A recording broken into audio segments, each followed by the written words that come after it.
Big bodies in there. They're going to pass off a play fake, a pump, and a design screen. Tipped, intercepted. Lions streak it back near left side. 20, 15, 10, 5. Touchdown Lions. A tipped ball, and Glover Quin, who led the NFL with 7 interceptions last year and got his first Pro Bowl invite, streaks it back for 6.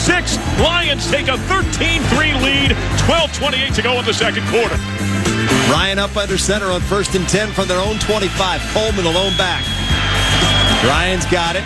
Fakes to give to Coleman. Wants to throw. Does over the middle. There you go. Glover Quin, right side to the house. Count it down with me, folks. 10-5. End zone. Touchdown, Detroit Lions. Oh, that is big. Stand up, everybody. Now you got some life. There's a reason to cheer. How about 2-7 patrolling center field like a safety should? That last highlight was my main man, Dan Miller, on the Lions radio network, describing a pick six by the man giggling right now. His name is Glover Quin. I've been a fan from afar for many years. 10-year safety for the Texans, mostly with the Detroit Lions, playing 165 games, including the postseason. And Glover is part of the Believe in Lions podcast group and the Believe podcast network. Those of you may remember into the Carolina Panthers game, we had Jonathan Stewart on, who's also part of the Believe podcast network. And Glover, I'm Paul Allen. Very nice to meet you. Nice to meet you. You put together a wonderful career, man. 10 years in this game. That when you look back, seriously, a decade in this game, that ain't easy to get, is it? No way. In no way. And I mean, the thing is, for one, you got to stay healthy to be able to stay out there for 10 years. But then you also got to continue to play at a high level because every year they're out looking for the next guy to be the guy. So you got to keep your game elevated, continue to improve. Also got to try to stay healthy, stay out of trouble. So many things that go into just having a 10-year career in the NFL, and I was able to do that. So it was definitely a goal of mine, and I was happy to achieve it. Now, Glover, the Texans brought you into the league as a 4th rounder out of New Mexico, but you finished with the Lions. So do you consider yourself more a Texan or a Lion? You know what? Career-wise, I would probably have to say a Lion. Mm-hmm. But I mean, I live in Texas, so I'm a Texan. I got a lot of love and respect for the Texans organization. They gave me my first opportunity to play in the NFL, and I played a lot while I was here. I learned a lot. So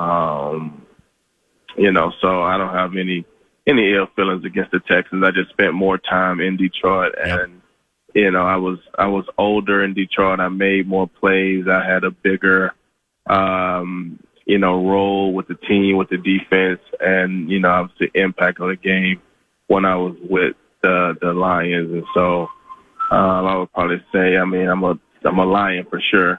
See, but I got mad love for the Texans. Right. See, if you had said, the Texans gave me a chance and brought me into the league and believed in me for 4 years, well, you know what, that only would lead to the Believe in Texans podcast network. And now all of a sudden we're doing the Lions, we're doing the Texans, and you got mailbox money from everywhere. Hey, it'd be nice, huh? Yeah, joining us now, Glover Quin, to talk about the history of Andre Johnson McCain. This is Glover Quin. He was a safety for the Detroit Lions, part of the Believe in Lions podcast group and Believe Podcast Network. Now, I'm sure you know this, but the Lions win Sunday at U.S. Bank Stadium. Well, they win the division for the first time in 30 years. Glover played in playoff games with the Lions.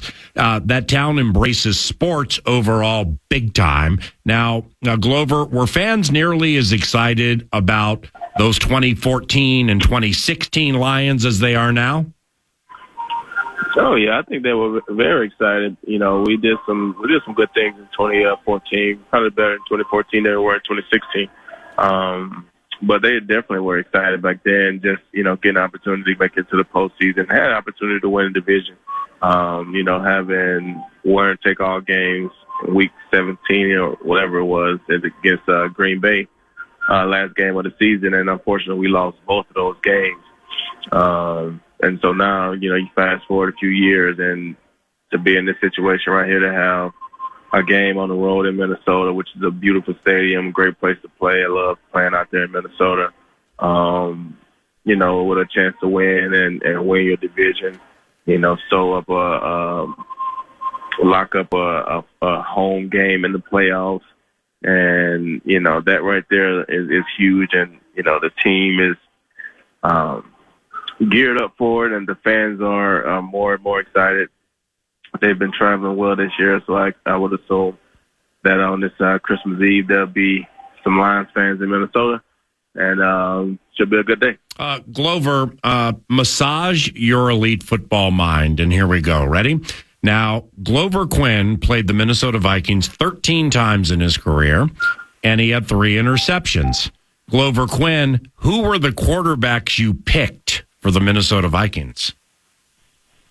I think my first one was off Christian Ponder, and then I had 2 more off Teddy Bridgewater. Wow. I mean, just quick twitch like that, even with Christian in 2012. Are you kidding me? Well done. That was great. 2013, actually. 2013? Well, right. Okay, 2013, awful season for the Vikings. Well, one of the worst they've had in the last 20-some-odd years. But before that, 2012, that was Adrian Peterson when he became most valuable player. So you got Christian in 2013, but Ponder played in 2012. And that was right at the top of Adrian's career. What were games against Adrian Peterson like for safety Glover Quin?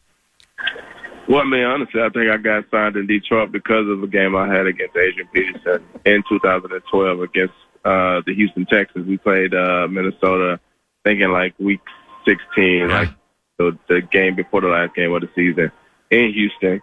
And Minnesota won the game, but I think I had probably like 10 tackles against Adrian Peterson, open field tackling, tackles for loss. Just was a really good day. The game plan, they had me blitzing a lot, so I was able to catch him in the backfield a few times. And then a few times he broke out, I was able to get him down.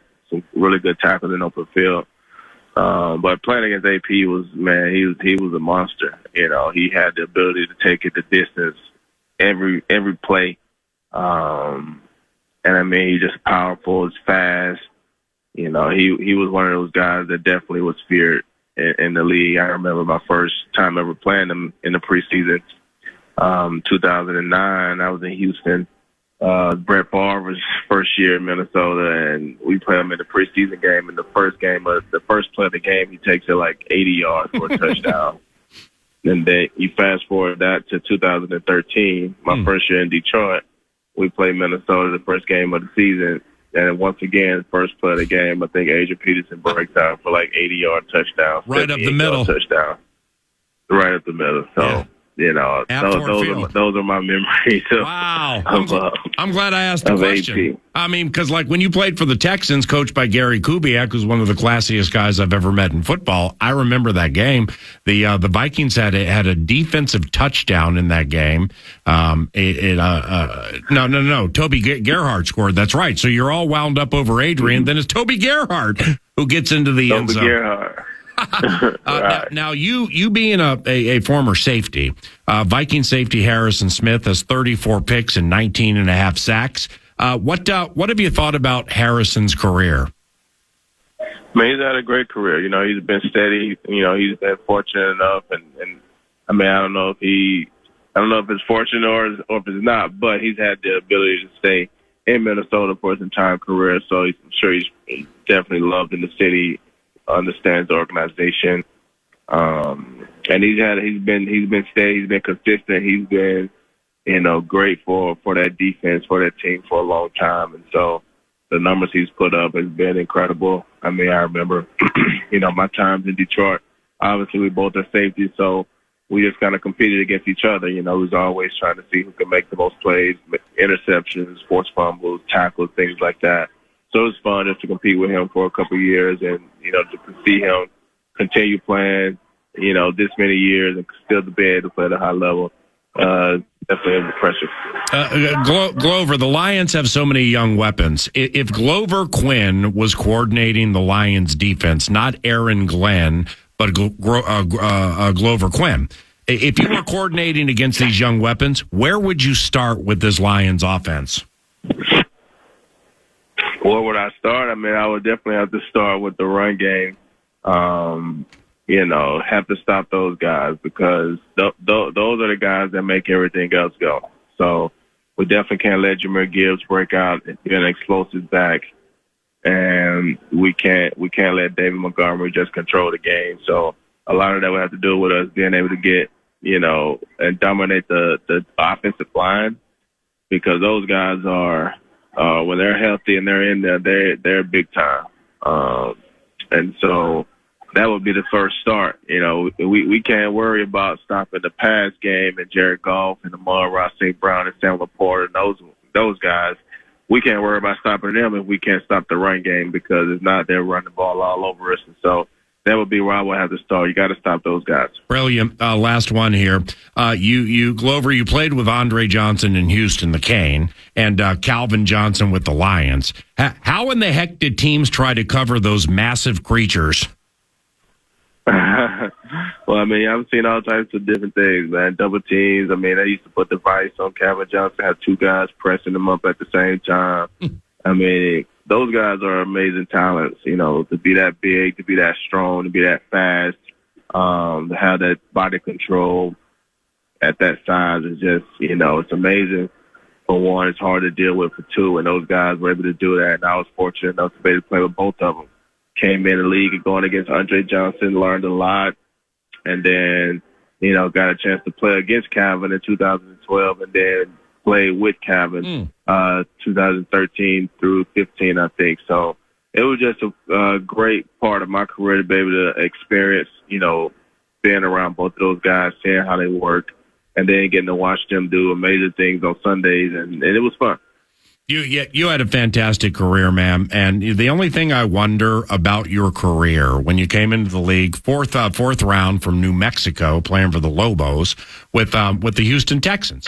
Now, Glover, you returned to punts at New Mexico. Why not in the NFL? I wasn't good enough to return punt. Nah, I was always like an emergency punt returner. I caught them in practice. I caught them.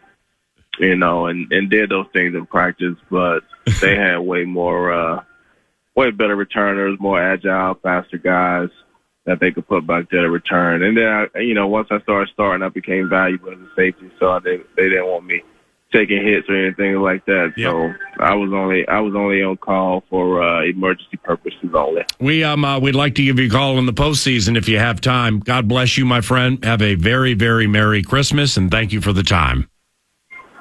All right, man. Appreciate it. Thank you. See ya. Glover Quin, part of the Believe in Lions podcast group and Believe Podcast Network. We believe in Minnesota Vikings head coach Kevin O'Connell. We will replay my weekly one-on-one with him via X's and O's. That's around the corner on the Fan. Weekly Nose with Minnesota Vikings head coach Kevin O'Connell each Wednesday, pending Wilder Wolves at 6:30 on FM 100.3 KFAN. This week, off the Cincy L into what hopefully is a Lions L. Began with KOC being like cliches are cliches for a reason, man. That game against Cincy, it truly personified a game of inches. Yeah, I think you look back on a lot of plays in that game, first half, second half, into overtime, where, a little bit better execution, a little bit better job by myself or our coaching staff. It could have been the difference on that particular play. It's always going to come down to, our last sequence of downs offensively. I understand that. Or defensively, just couldn't get that one stop to kind of limit their momentum there in the fourth quarter. But that's how we continue to improve and strive to improve. Nothing hurt more than leaving Cincinnati without a victory. We felt like we played well enough to win that game. And you got to credit those guys for finishing in the end, but still an opportunity for growth for our team with a lot of very important football out in front of us here down the stretch. And can we find a way to have our best week of preparation and take on a heck of a challenge with the Detroit Lions coming into town? Your expectations are super high, so potentially hide the women and children with this question. But for the most part, is it fair to say, Kevin, in the Cincy game, the passing game looked close to what it's supposed to look like? Yeah, I think, and credit Ty Chandler and our offensive line, our tight ends, for what our run game looked like, because what that allowed us to do is really get back to what we want to be as an offense, which is balanced, really trying to put defenders in conflict to, execute some play pass and some movement game where we can essentially generate explosives without always having to be in the drop back game, and marrying the run and the pass is the way to do that. And I thought Nick, his ability to hit some of those intermediate to deeper shots down the field, whether it was Addison on some of those high crosses, catch and runs, JJ on the dagger cuts, the outbreaking cuts, and then TJ with, some monumental plays as well. That's really what we envisioned being. I thought Nick playing in rhythm, seeing it and throwing it, and really taking a lot of the calls that I was able to get to based upon how the game played out, how we were being defended, how they were trying to stop some of Ty Chandler's runs.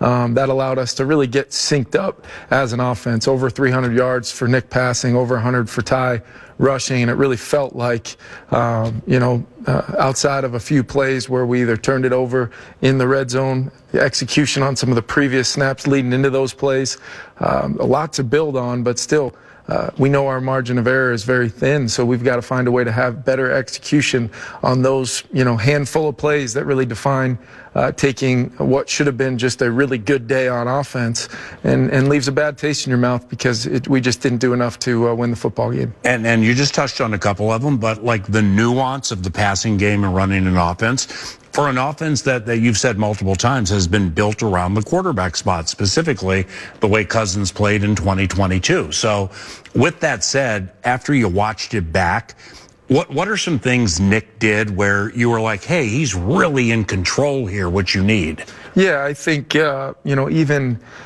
going back to, one of his, or it might have been his first completion of the day, hits JJ on the dagger cut, and the Tampa Mike linebackers kind of out in front of that thing, and you see Nick in great rhythm drive that throw in the window, but also protect JJ with the throw, kind of a lower throw, takes him to the ground by design, so that he doesn't end up taking a shot over the middle. His ability to execute some of the play pass game where JJ is taking one or two defenders with him, and then Addison's running open through some voids, or TJ in to start overtime, kind of sinking in and letting him, win versus tight man coverage there versus Hill on the high cross. There was just examples of him really playing quarterback, seeing coverage, going through his progressions. And then there were some other examples throughout the game where, meeting with Nick and going through it, there is more room for improvement, which is exciting considering, he threw for a high 70% and moved the team throughout the day, generated a lot of efficient drives. It's just my expectation is for Nick to just continue to keep improving with more opportunity, and hopefully we can limit some of those negatives and sustain a little bit more for some points throughout the day. Potential dumb question here. So when you have a quarterback making his first start in years, first start for you guys, and a running back making his first start, is it important to get the running game? I mean, is it imperative to get the running game going early so therefore you get those linebackers and safeties to say, okay, he's going to run a little bit so the play action has some merit? Yeah, and that's really, if you were playing quarterback, PA, we would want to do that. It's basically a matter of trying to maximize the effectiveness of your run game. And when for Ty Chandler's first carry of the day, I think went for 8 or 9 yards, and now you're in second and short, and you can truly be dynamic from a standpoint of if you want to take a shot on second and short, you can. If you want to get back-to-back runs or stack some runs to try to lean on your opponent a little bit, get those guys to start activating, filling their gaps a little bit more, and then ultimately there's some play pass chances in behind those guys. When you live with a lack of a running game, or your running game is not churning out the efficiency on the early downs, it puts it all on the pass game to not only overcome some longer D&Ds, but then you're going to have to play a lot of the game in 3rd and 6, 7, 8 plus, and that's when the scale tips back towards the defense, because they can get dynamic with 5, 6, 7 DBs in the game, pressure looks, and you're really not playing on any sort of the terms that you want. So when you can run it, stay efficient, and ultimately build upon some of those runs with plays that start out looking the same, the guys have to defend their gaps, and then you can ultimately give them that conflict that allows you to get some of those big hits in the pass game. So with Ty, and his first start, and so many running backs in college just run out of the shotgun every single time. Yep. And he had a really nice shotgun run late, right up the middle.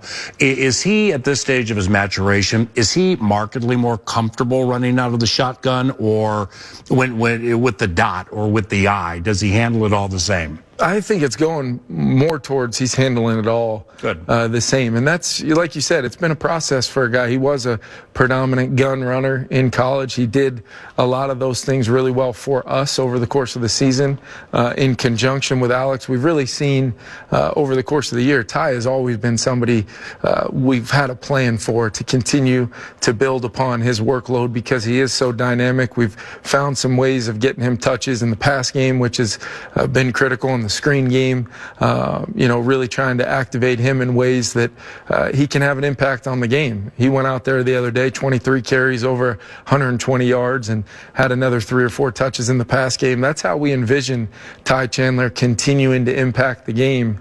Not only this week, but moving forward. He's a player we selected for a reason. We've planned on kind of building around Ty, but it's been very important that we allow him and his growth and process of development to play out, so that we can maximize who Ty is and who he's going to become, which is a major part of our offense. So with Chandler, the more he plays, this year, next year, whatever, is the pass protection. In that game against Denver, Josie Jewell up the middle didn't go the right way.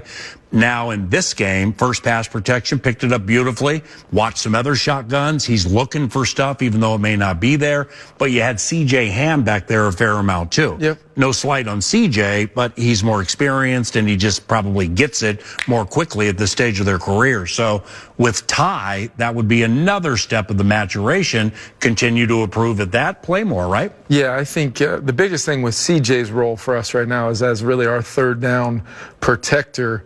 You get all kinds of pressure looks. I think our O-line deserves a ton of credit for their improvement this year, but C.J. Ham, don't know if it's been talked about enough, his role he plays on the third down phase of essentially putting out a lot of fires up there as far as guys get on edges. They attack certain points in our protection, and we've essentially had C.J.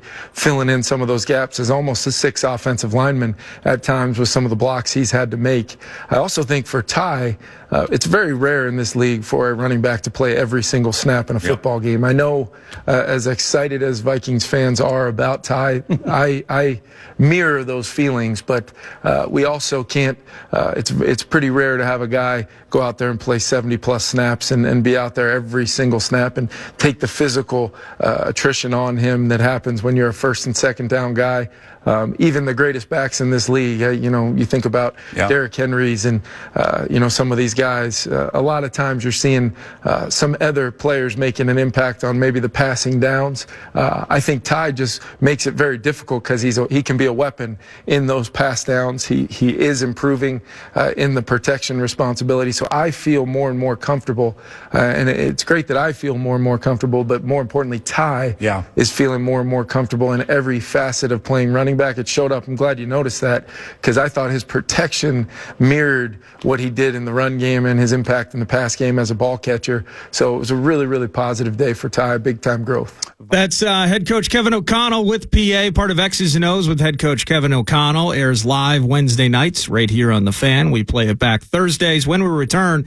Speaking of live, Minnesota Wild live on these airwaves tonight, hosting the Montreal Canadiens. Head coach John Hynes joins the radio home of the Gophers. The Friday football feast tomorrow is at the Buffalo Wild Wings Apple Valley. nothing I can do. We have some 9 to noon tricks up our sleeves tomorrow for the Friday football feast at Buffalo Wild Wings, Apple Valley. Make sure to listen and or stop by. But meanwhile, to a team sport of a different variety, here is John Hynes, the Minnesota Wild. The team has won 8 of 11 with Coach Hynes, and he's with us now. John, Paul Allen, good hearing from you. How are you? I'm great, Paul. Thanks for having me on again. Right on, man. That Boston game was wild and super fun on many levels, wasn't it? Yeah, that was a real battle. Like, it was, pretty inspiring to watch the guys. I mean, just kind of coming in on a rested team on a back-to-back. It was I thought both teams, were really, really engaged physically. Both goaltenders played fantastic. And it was nice to see us, battle the way we battled to find a way to win the game. Did you have a bunch of friends and or family in the arena, given you're from the Northeast? I did. I had my brother and his family, and I had my sister and their family, and a couple buddies there.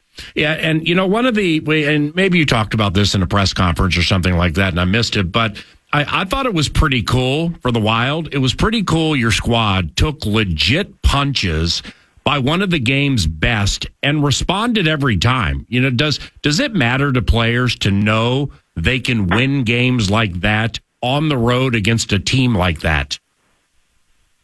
Yeah, it certainly does. I think and that was something that we were pushing for, it was, I think, the 11th game that we've been together, and I kind of talk about 10 game segments with the guys. And, if we want to continue to push and become, we're a good team, how do we become a great team? It's finding ways to win.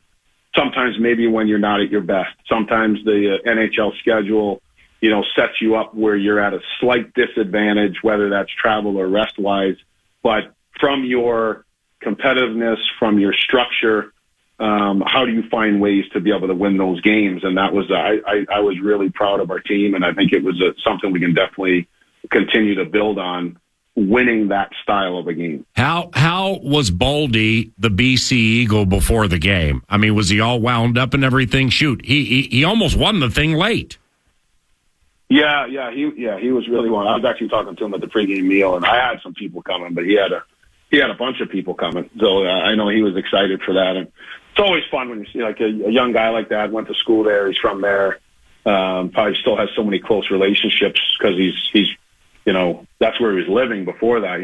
I'd been away for a little bit, but for Bolds, he was really jacked up. It was good to see him on the good game. Now, Kaprizov was quite dangerous in that Boston game, as he has been in several games, but the difference here is he got paid off. What did you like about Kirill's work, let's say the last two, Boston and Pittsburgh? Well, I thought that he, as you said, I was kind of asked a few times just, what about his game and what about his game, which I understand because he's such a point generator, and that's what we all expect and he expects. But I kind of made the comment that it's not if he's going to score, it's going to be when, because we felt as coaches that he was playing a really good, solid game. He was generating chances, and I'm thankful that he broke out in that game because we needed him to. We were a little bit banged up, tough game. That's where you need, a top guy like that to be a game breaker, and he certainly was. This is John Hynes, coach of the Minnesota Wild. Montreal is in town this evening, 7 o'clock puck drop on a KFAN. Now, your blue liners without Spurgeon and Brodin. All right, so if you believe those are your best two blue liners, like a lot would, pretty good by the replacements over your 11, I would say, despite the circumstances, right? Yes, it certainly is. When you lose guys like Spurgeon and Brodin, you're not replacing them.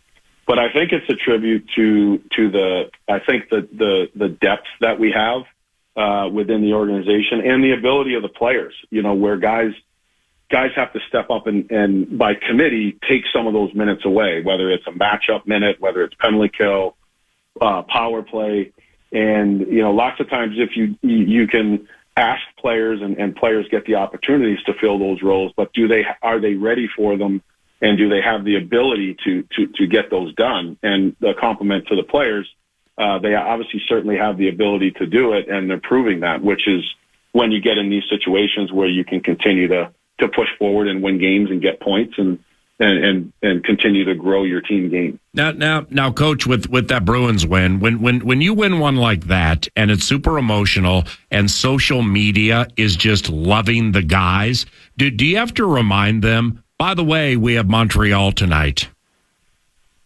Yeah, I think you're always, I think for players and particularly coaches, it's one of the things that you're always on the lookout for is human nature. And, I think it's important that, we do address it with them, but, we need to get attached to this game. And that was some of the messaging this morning and making sure that, we're getting our minds right to play the game that we need to play. But I like the mindset of our team right now. I think that they're hungry.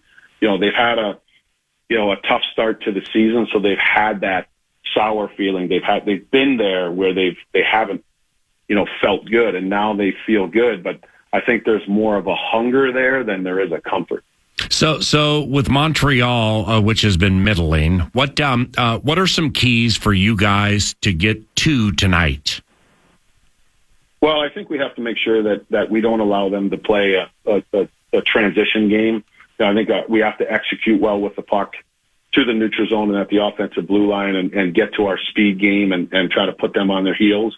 Don't make bad decisions or have bad execution in those situations where they can counterattack, versus an unorganized defense.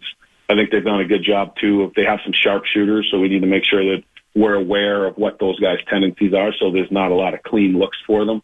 And then we need to make sure we do a good job at our net front. They've done from an offensive perspective, they look for tips and rebounds and they get into that scoring area. So we're going to have to be diligent with box outs and stick detail to make sure that our goalies can see the puck and we're not giving any easy plays in that area. Great job, my man. Look forward to getting over there and doing what we call Vikes in the Box and meeting you in person one day. And best of luck against Montreal tonight and keep them all healthy, okay? All right, sounds good. I appreciate it. Always a pleasure. Merry Christmas, brother. All right, you too. Take care. See you. John Hynes, coach of the Minnesota Wild. The team has played 11 games, and they've won 8. So things are moving along swimmingly for Coach Hynes with Montreal this evening. And Boston back in town. They play Boston again. Boston's here on Saturday, so that's going to be sweet, too. Just like 9 to noon today, we really enjoyed doing it for you. Thank you very much for listening. Nordo, take it away. Thanks not only to Pronto Heating and Air for bringing you weekly conversations with Minnesota Wild head coach John Hynes, ProntoHeat.com, but thank you to Casey's for bringing you the final segments and the wraps 9 to noon. 24 days of rewards via the free Casey's app, and the fact you could win $100 of Casey's cash with every rewards purchase. Love you, Casey's. Happy holidays from Casey's. And a Merry Christmas from 9 to noon, 12 days of a Vikings Christmas style. From 9 to noon on the first day of Christmas, my Vikings gave to me a Christmas Eve whiteout at the bank. On the second day of Christmas, my Vikings gave to me too many tush pushes and a Christmas Eve whiteout at the bank. On the third day of Christmas, my Vikings gave to me 3 sacks by Hitman, too many tush pushes, and a Christmas Eve whiteout at the bank. On the fourth day of Christmas, our Vikings gave to us 4 QB starting, 3 sacks by Harry, too many tushies, and a Christmas Eve whiteout at the bank. On the 5th day of Christmas, thank heavens our Vikings gave to us high fives for Beeflo. Hey! 4 starting QBs, 3 sacks by Harry, too many tush pushes, and a Christmas Eve whiteout at the bank. On the 6th day of Christmas, my Vikings gave to me 6 rushing touchdowns. High five for Beeflo. Yes! 4 QB starting, 3 sacks by Hitman, too many tush pushes, and a Christmas Eve whiteout at the bank. On the 7th day of Christmas, my Vikings gave to me 7 lousy losses, 6 rushing touchdowns. High five for Beeflo. Oh, yeah. 4 starting QBs, 3 sacks by Harry, too many tushies, and Christmas Eve, whiteout at the bank. Here they come. On the 8th day of Christmas, my Vikings gave to me. 8's busted Achilles, 7 exciting wins, 6 rushing touchdowns. High fives for Brian. 4 starting QBs, 3 sacks by the great Harry, 2 too many tushies, and a Christmas Eve whiteout at the bank. Let's pick it up now. The 9th day of Christmas, my Vikings gave to me. 9 TDs for Addison, 8's busted Achilles, 7 lousy losses, just 6 rushing touchdowns. 5, sing it, boy. 5 for Flores. Yes. 4 QB starting, 3 sacks by Hitman, 2 too many tushies, and a Christmas Eve whiteout at the bank. Where's Charge? On the 10th day of Christmas, my Vikings gave to me. 10 for Green Bay, had no chance. 9 TDs for Addison, 8 busted Achilles, 7 exciting wins, 6 rushing touchdowns. High fives for Flores. 4 QB starting, 3 sacks by Harry, 2 feet skipped by Charge, and a Christmas Eve whiteout at the bank. On the 11th day of Christmas, our Vikings gave to us. 11 personnel preferred, 10 for Green Bay has no chance, 9 TDs for Addison, 8's busted Achilles, 7 lousy losses, 6 rushing touchdowns. High five for Brian. I love how you sing. 4 QB starting, 3 sacks by Hitman, 2 feet skipped by Charge, and a Christmas Eve whiteout at the bank. On the 12th day of Christmas, my Vikings gave to me. 12 picks thrown by our guys, 11 personnel preferred, 10 for Green Bay has no chance, 9 TDs for Addison, 8 busted Achilles, 7 exciting wins, 6 rushing touchdowns. High fives for Vikes in this defense. 4 QB starting, 3 sacks by Hitman, 2 feet skipped by Charge, and a Christmas Eve whiteout at the bank.